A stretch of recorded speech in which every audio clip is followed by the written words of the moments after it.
कहाँ से आए बंदे, कैसे आए, जब बिना किसी गांव वासी को, बिना इन्फॉर्मेशन से कि हमें किसी को पता ही नहीं है कि यहाँ पे क्रशर लग रहे हैं। क्रशर कोई छोटी मोटी चीज तो है नहीं। हम सब लोगों की मदद कर रहे थे। हमने खनन माफिया पर शिकंजा कसा था।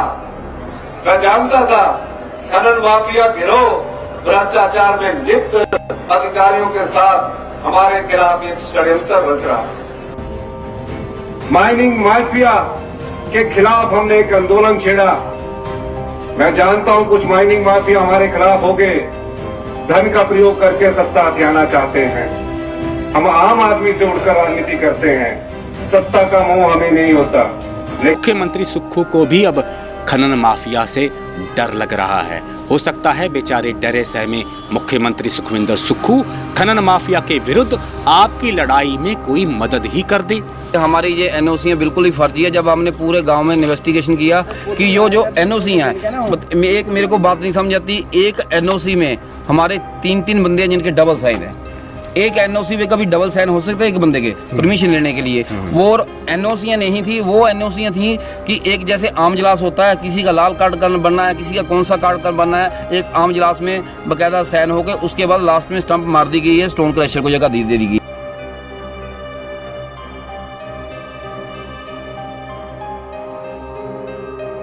राम कुमार, मुकेश अग्निहोत्री, कोई भी नहीं, सारे नहीं सर, कोई नहीं सर, सारे चुप। सबको रिक्वेस्ट करके सबको थके हैं। अच्छा, नहीं, मुकेश अग्निहोत्री ने तो वादा किया था ना कि क्रशर नहीं लगने देंगे। हाँ जी, वो तो वादा किया था, पता नहीं अभी इलेक्शन के टाइम उन्होंने वादा किया था। उसके बाद हम बकायदा शिमला में 2 बार उनके पास मिले हैं जाकर, हमारे गाँव वासी। मुख्यमंत्री सुखविंदर सुक्खू यदि सीखने के इच्छुक हैं तो हरोली के धर्मपुर गांव में उनका स्वागत है। अब तो माननीय मुख्यमंत्री मान ही चुके हैं कि खनन माफिया हिमाचल की सत्ता पलटने वाला था। सुक्खू यदि सच में बदल चुके हैं और खनन माफिया का सफाया करना चाहते हैं तो धर्मपुर गांव के लोगों की आवाज़ बने। क्या एक मुख्यमंत्री अपने साथी उप मुख्यमंत्री मुकेश अग्निहोत्री के क्षेत्र की स्थिति नहीं देखना चाहता? मुकेश अग्निहोत्री के इलाके में अवैध खनन का तांडव देखने से सुक्खू घबरा क्यों रहे हैं? सुक्खू खनन से घबराए भी क्यों? उनके अपने इलाके में ही हिमाचल का सबसे बड़ा खनिज घोटाला छिपा है। खनन माफिया से समाज कैसे लड़ रहा है सुक्खू जान सकते हैं, क्योंकि धर्मपुर गांव वालों ने खनन माफिया को घुटनों पर ला दिया है। गांव वालों का आरोप है कि उनके गांव में क्रशर लगाने के लिए अवैध तरीके से एनओसी दी गई थी। भाजपा और कांग्रेस से संबंधित 2 गुटों ने यहां जुड़वा क्रशर लगा दिए हैं। लगभग सारा सिविल काम पूरा हो चुका था। उसी समय धर्मपुर के किसानों की पुकार पर हाईकोर्ट ने क्रशर चलाने पर रोक लगा दी थी। मगर सवाल यही है कि एक गांव जहां कोई भी क्रशर के पक्ष में नहीं था, वहां खनन माफिया घुस कैसे गया? वैसे यही सवाल हिमाचल प्रदेश विधानसभा पर भी पूछा जा सकता है कि विधानसभाओं में खनन माफिया कैसे घुसा। हिमाचल के प्रसिद्ध रामपुर हरोली पुल के साथ सटे धर्मपुर गांव वालों का आरोप है कि माफिया ने पंचायत के कुछ क्रशर प्रेमियों के साथ मिलकर धोखे से एनओसी हासिल की थी। धर्मपुर गांव वालों को कानों कान खबर नहीं थी कि सोमभद्रा स्वां नदी के किनारे क्या होने जा रहा है। क्रशर के बारे में तो उन्होंने सपने में भी नहीं सोचा था। गांव वालों को पता चला कि 2 क्रशर लग रहे हैं, विरोध शुरू हुआ। आला अधिकारी आए, हंगामा हुआ। गांव के लोगों ने एक स्वर में कहा कि क्रशर हमारी कृषि भूमि को बर्बाद कर देंगे, मगर सरकारी बाबू क्रशर निर्माण को नहीं रोक पाए। सरकारी बाबू तो नेता की बोली बोलते हैं, जो नेता कहेगा बाबू करेगा। बाबू जनता के नहीं होते, वे सत्ताधारी पार्टी के वफादार होते हैं। सौगंध जनता की उठाते हैं, लेकिन जी हजूरी नेताओं की करते हैं, क्योंकि जनता अपनी शक्तियां नेता को दे चुकी होती हैं।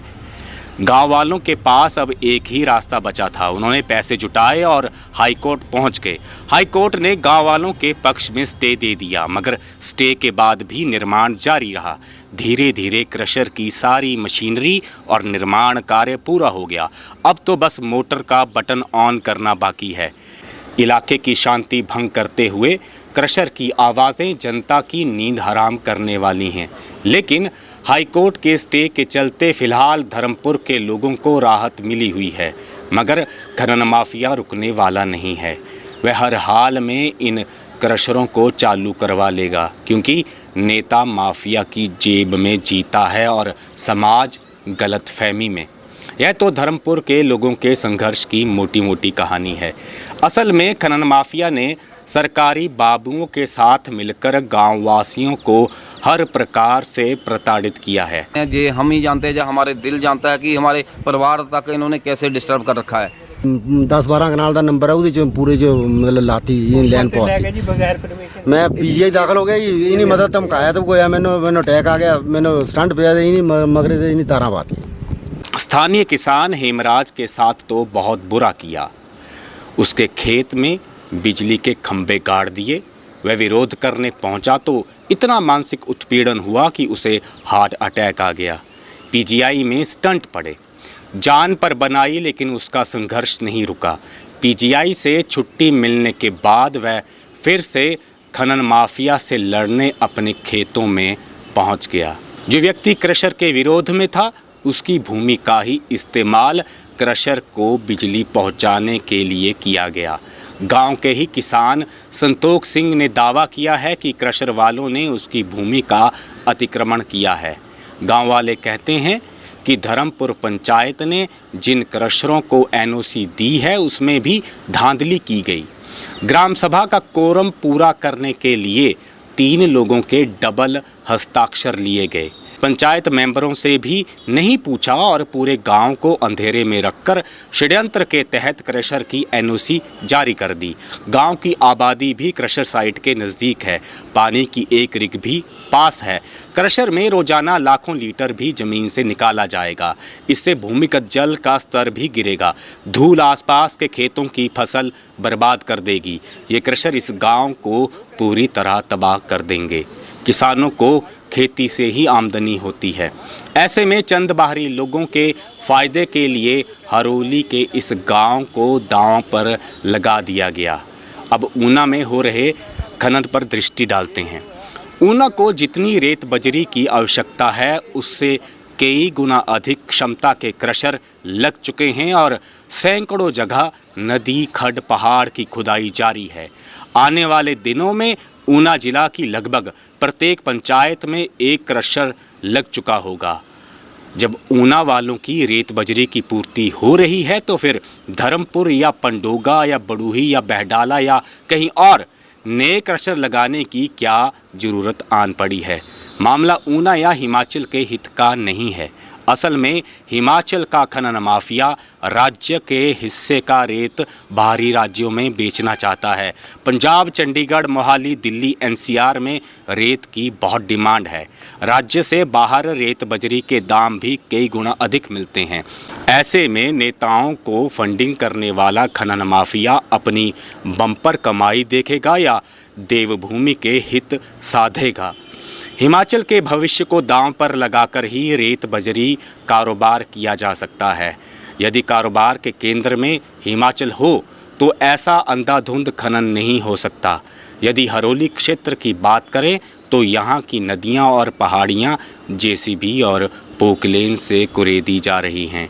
इसमें चंद लोगों को ही रोजगार मिलता है। आप हरोली के इस नौजवान की कहानी सुनेंगे तो पता चलता है कि इस धंधे में रिस्क कितना है। यह बालक पंजाब में जेल काट कर आया है। इसके ऊपर रेत की चोरी का इल्ज़ाम लगा था। बेचारे को खनन माफिया ने रेत की ट्रॉली के साथ पंजाब रवाना किया था। उसे खनन माफिया ने जो एम-फॉर्म दिया था वह जाली था। ट्रैक्टर ट्रॉली को पंजाब पुलिस पकड़ लेती है। रेत चोरी का पर्चा डाल दिया जाता है। एक दिन अचानक पंजाब पुलिस इसे ढूंढते हुए हरोली आई, मासूम से लड़के को उठाया और 1 महीने तक होशियारपुर की जेल में सड़ाया। जिसके यहाँ यह बालक नौकरी करता था, उन्होंने इसकी कोई मदद नहीं की। अवैध खनन की मार हरोली के सीमावर्ती पंजाब क्षेत्र पर भी पड़ी है। पंजाबी भी इसे भुगत रहा है। अवैध खनन में लगे ट्रैक्टर, टिप्पर ड्राइवरों और जेसीबी पोकलिन ऑपरेटरों को भी सोचना चाहिए कि वे सब एक पाप के भागी बन रहे हैं। खनन माफिया तो बच जाता है, लेकिन तारीखें गरीब ड्राइवरों को भुगतनी पड़ती हैं। गरीब परिवारों के लाल ही अपनी जान गंवाते हैं।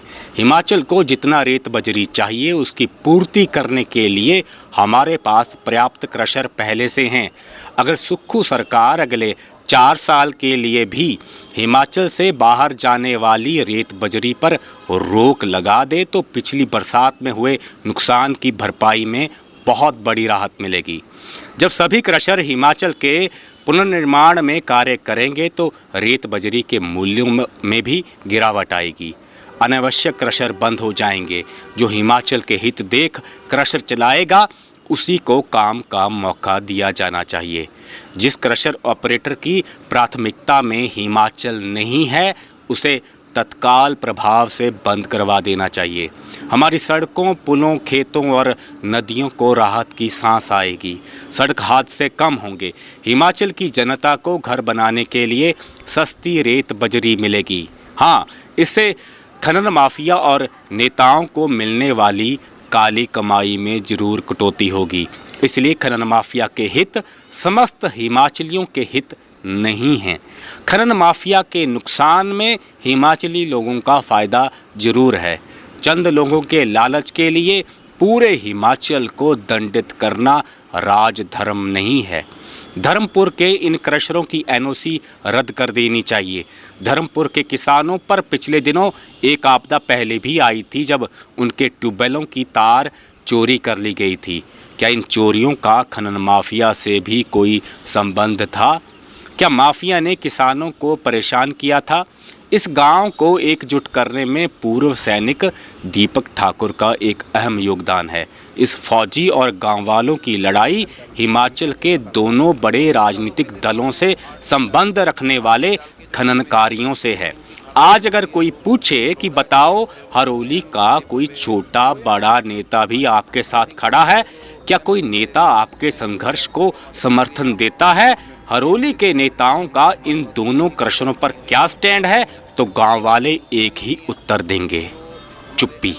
इस समय हरोली और ऊना के समस्त नेता इसी मुद्रा में हैं। खनन माफिया को सपोर्ट करना नेताओं की मजबूरी है जो सत्ता में पैसे के दम पर टिके रहना चाहते हैं। लोअर हिमाचल में शायद ही कोई ऐसा नेता हो जिसने खनन की मलाई ना खाई हो। धीरे धीरे खनन माफिया हिमाचल की सत्ता को नियंत्रित कर रहा है। सुखविंदर सुक्खू ने तभी तो कहा है कि खनन माफिया हिमाचल सरकार को गिराने की साजिश रच रहा है। उस हिसाब से जो खनन पर राज करेगा वही हिमाचल पर राज करेगा। चुनाव में इसी पैसे को बांटा जाता है। खनन हिमाचल की राजनीति की धुरी बनता जा रहा है। यदि इसी प्रकार रेत का कारोबार सत्ता की कुंजी बना रहा तो कोई भी राजनीतिक दल इस चाबी को तालाब में नहीं फेंकेगा। हर कोई इससे विधानसभा में दाखिल होना चाहेगा। इसलिए लालच को त्याग कर होश में आने का समय है। खनन माफिया के खिलाफ कई जिलों में रोष है। सभी अकेले अकेले अपनी लड़ाई लड़ रहे हैं। बैडाला, बड़ूही, पनो, ब्यास नदी के किनारे पर बसे गांव, पालमपुर, जयसिंहपुर, नदौन से पंजाब सीमा तक अंधाधुंध खनन हिमाचल को कुरेद रहा है। विकास के लिए खनन एक बेहद जरूरी गतिविधि है, लेकिन यह तब विनाशकारी बन जाती है जब इसकी सीढ़ी सत्ता से जुड़ जाती है। खनन हिमाचल को समतल बना रहा है। पहाड़ से पहाड़ियाँ गायब हो गई तो पीछे क्या रह जाएगा? नदी को खोद खोद कर कुरूप बना दोगे तो सौंदर्य गायब हो जाएगा। पहाड़ और नदियाँ ही इस राज्य की पहचान हैं। पहचान मिट गई तो पैसा कौन चाटेगा? इसलिए खनन माफिया के विरुद्ध एक हो जाओ। मुख्यमंत्री सुक्खू को भी अब खनन माफिया से डर लग रहा है। हो सकता है बेचारे डरे सहमे मुख्यमंत्री सुखविंदर सुक्खू खनन माफिया के विरुद्ध आपकी लड़ाई में कोई मदद ही कर दें। सोचिए कितनी मजेदार बात है। कोई भी विधायक खनन के विरुद्ध खड़ी हुई जनता का साथ नहीं देता। क्यों? क्योंकि खनन हमारे नेताओं की राजनीतिक ऑक्सीजन बन चुका है। अब अपनी लाइफलाइन कौन काटे? अगर आपको लगता है कि हमारा ये कार्य किसी भी गिनती में आता है तो आप नीचे दिए गए UPI नंबर पर सहयोग भेज सकते हैं। धन्यवाद। जय भवानी, हर हर महादेव।